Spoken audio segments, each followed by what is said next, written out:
Okay, let's get started. Hi, I'm Bill. If this is the first time dropping into the channel, welcome.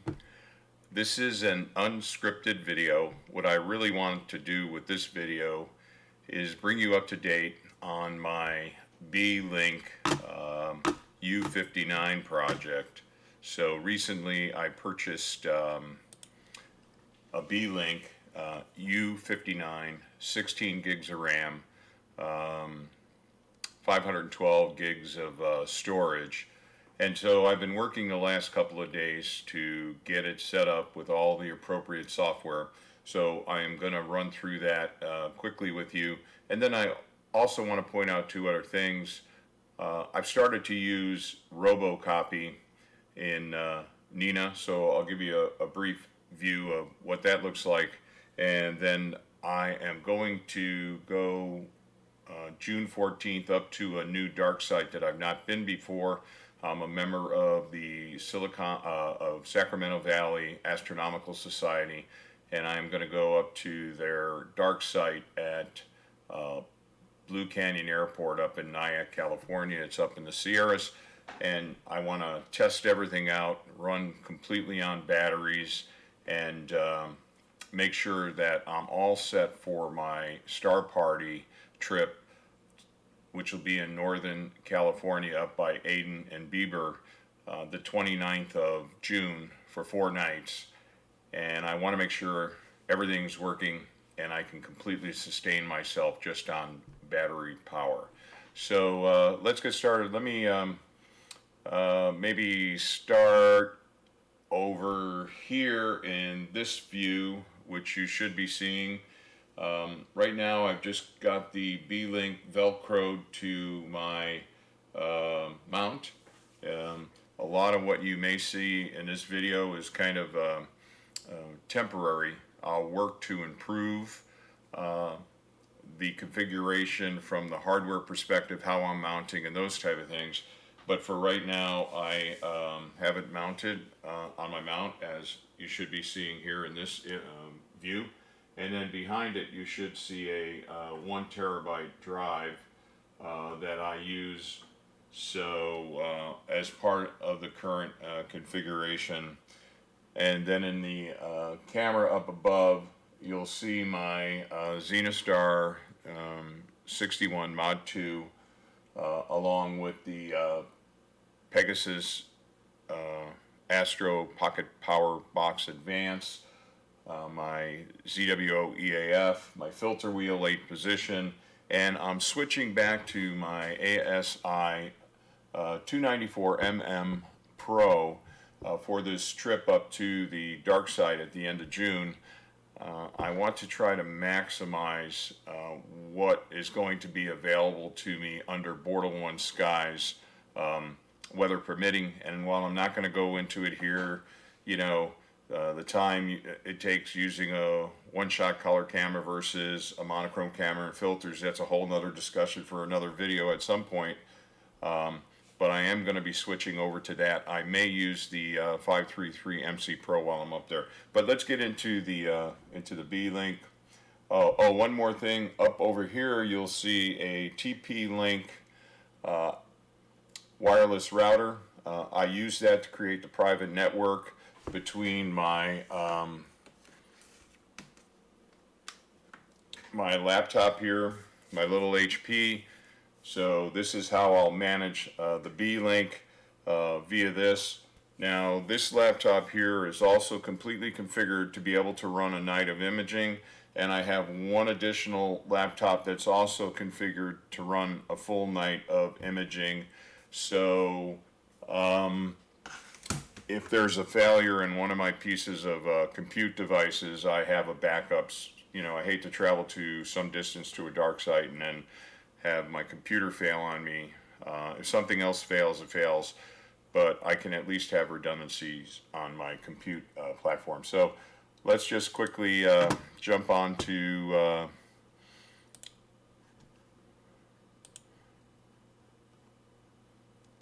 the Beelink.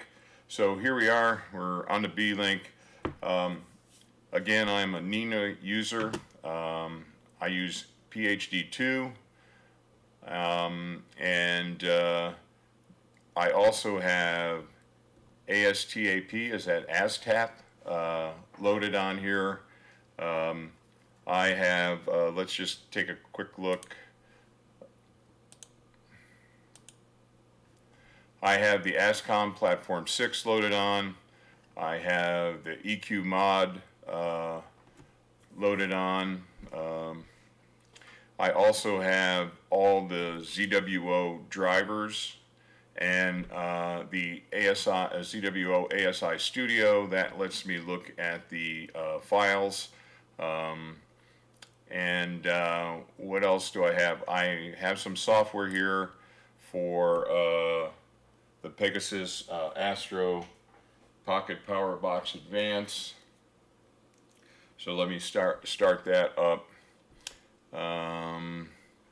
And they've now have what they call the Unity platform. So if you're a Pegasus Astro Pocket Power Box Advance user, then you're probably already familiar with this.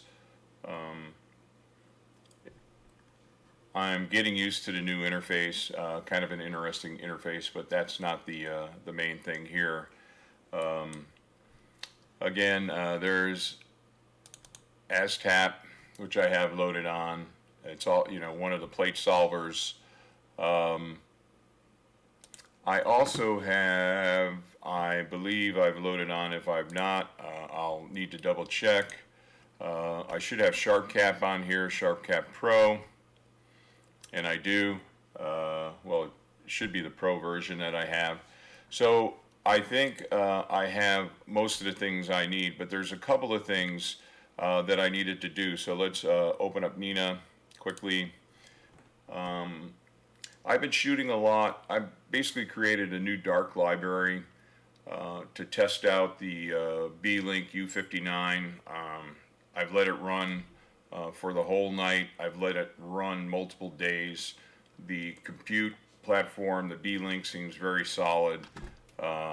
So I'm, computer parts could fail at any time, but I'm pretty confident that I've been running it enough that I don't see any issues with it.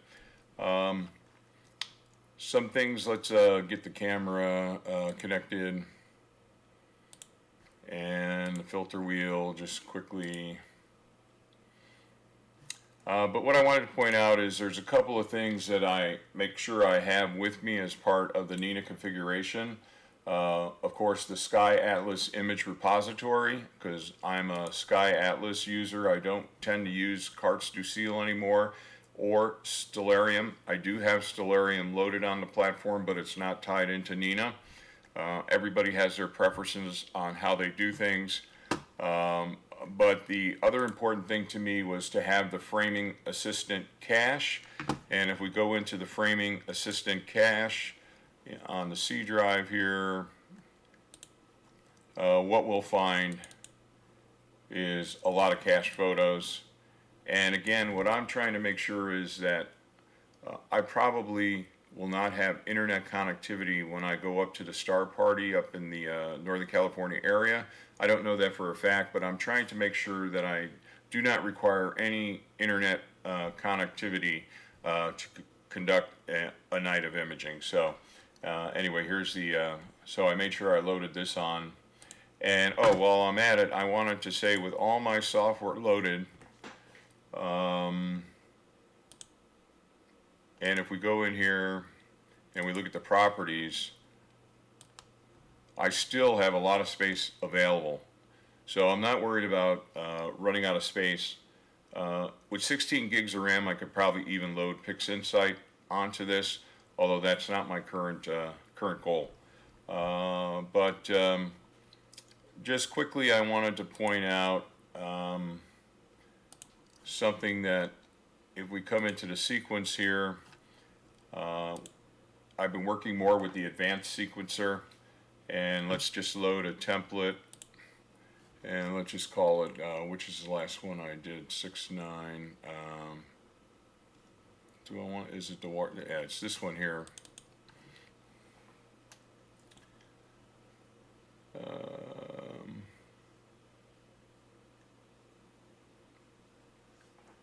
So if you can see on the screen here, there is under Utilities, I believe.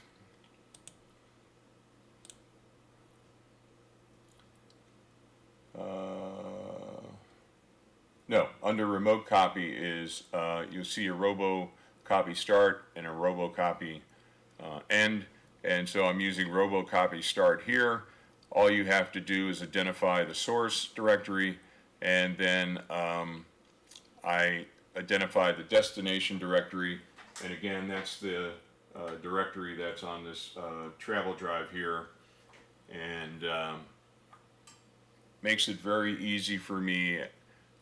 When I finish the night of imaging, I now have 2 sources for files, and I can very easily take the little orange traveler drive that I have and then copy those images onto my laptop, where I'll look at the data the next day using PixInsight.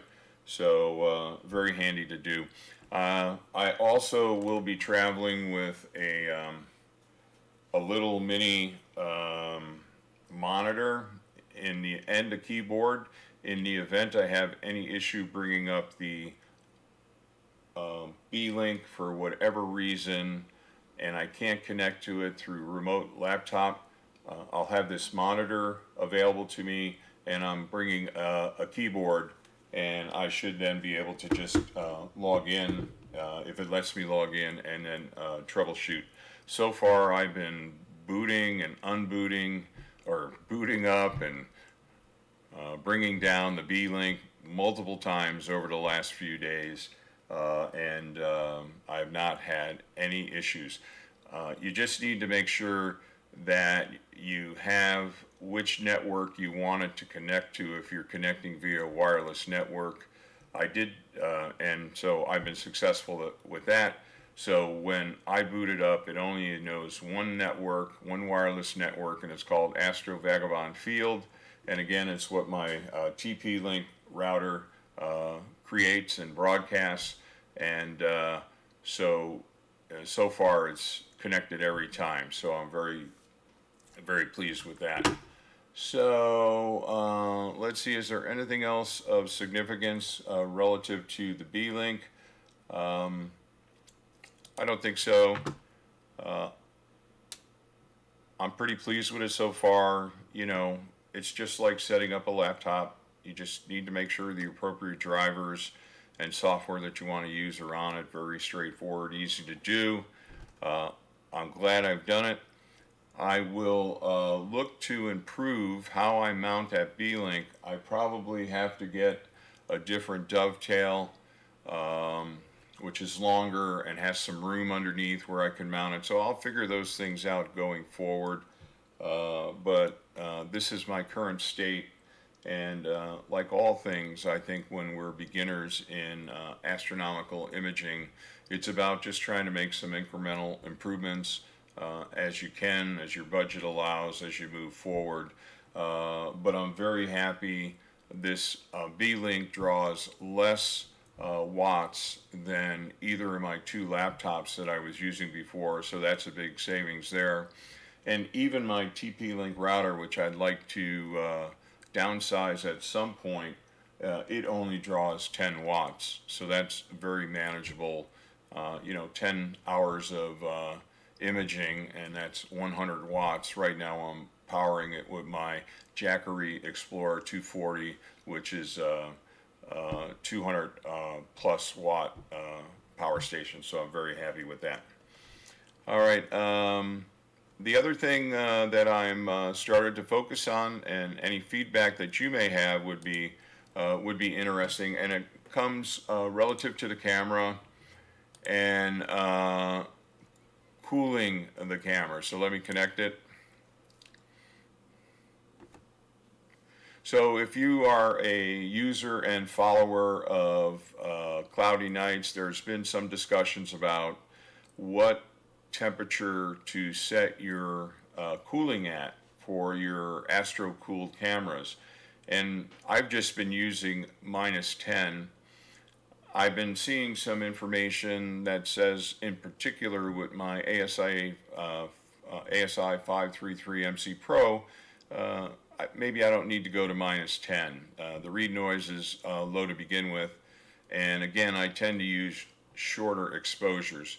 So I'm building a set of a dark library using both -5, -10, and then I'm going to build another set where I'm going to just cool to 0, and then I'll have darks for 3 temperature range. Most of my imaging, even though it's been down in the Southern California desert at night, it cools off. I'm going up to Northern California, high elevation. I would expect it to cool off as well, but in the event it does not, then maybe I will use a lower temperature. The other thing is, since I'm going to be completely on battery, the cooler draws power, so if you're cooling to a lesser temperature, it will draw less power off your battery pack. So I'm trying to balance that out as well. All right, so just wanted to share my experience so far with the Beelink U59 mini computer. I'm really happy I made the decision to purchase it. I'm in the process of getting it integrated into the rest of my gear. Right now I've got some cable management I got to think about to improve, and again, I think if I get a longer dovetail, that should help me with that. Yeah, I'm excited, and I'm really looking forward to doing a night of maybe multiple nights of imaging with the little Beelink. So before we go, let's bring this down here. Just wanted to share with you.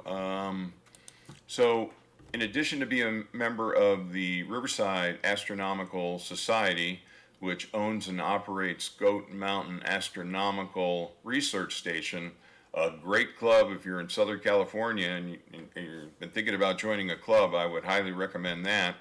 I am also a member of the Sacramento Valley Astronomical Society. I joined towards the end of last year. I have not had a chance to use their dark site yet. I am, as I said, going up there June 14th, weather permitting. And just to give you an idea, it's going to save me a little bit of time. It's about 3.5 hours away, and it's at an elevation, I think, in the 5,000 plus range, versus the trips I've been making down to Landers, where Goat Mountain Astronomical Research Station is located. That's a 7.5 hour trip for me. Bortle 3-4 Skies, Blue Canyon Nyack Airport, which the club SVAS has a permit by the National Forest Service, I believe, to use that facility. The edges of the tarmac is Bortle 3 Skies. So I'm looking forward to saving a little bit of gas, especially with gas prices going up. But I've been monitoring temperatures. I used to have a house up in the Truckee area, which is at an elevation of 6,400 feet. So I know the winters get cold.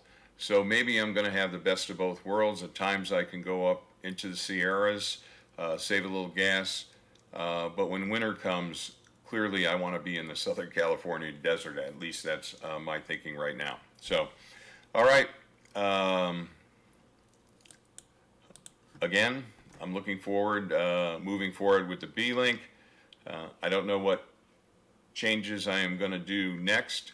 I've kind of backed off on looking for my next scope. That's not my priority right now with the nebula season coming around. I really want to focus my energy on collecting good quality data and continuing to improve my PixInsight image processing skill set. I'll worry about another telescope later. I really need to prove to myself that I can get optimal results out of my current configuration, my current scope, focal length. And I really want to say I'm very happy I followed a lot of advice I was getting on cloudy nights to get a mount, a good mount. I thought my HEQ5 mount was a good mount. Now I'm with the EQ6R Pro mount, So I've made an improvement there. And the wide field focal length, I think, was the right place for me to start as a beginner.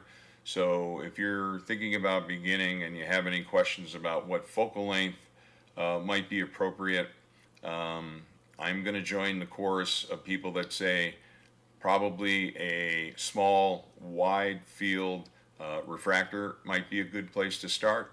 But I also realize some of us require bigger challenges than others. So, you know, if you got your heart set on like a 2000 millimeter plus scope and Celestron 8-inch Edge HD, go for it. I mean, it's your journey.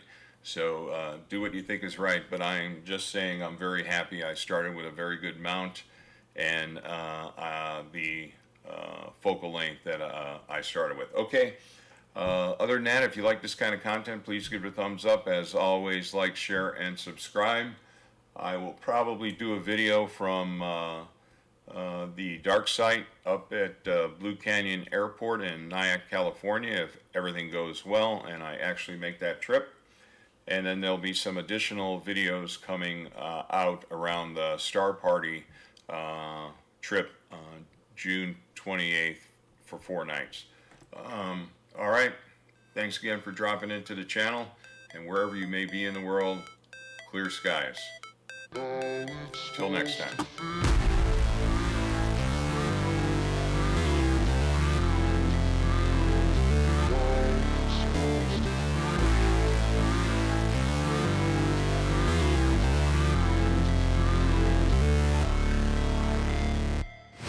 Never break, always fight, never quit, do it right, play the game, win it life, have no shame, there's no time, feel the pain, live the grind, I could change, in my mind, pick a lane, commit and climb, the only way to win it life, I never miss, that's fact, taking big swings, put your hand to the bat, put me in the ring, you'll go out in a bag, cause I sing what I mean and I bring it to the mad light, ain't got time to kill, I got time to feel, I took the red pill, I know life's short so I wanna live real, but how's it supposed to feel?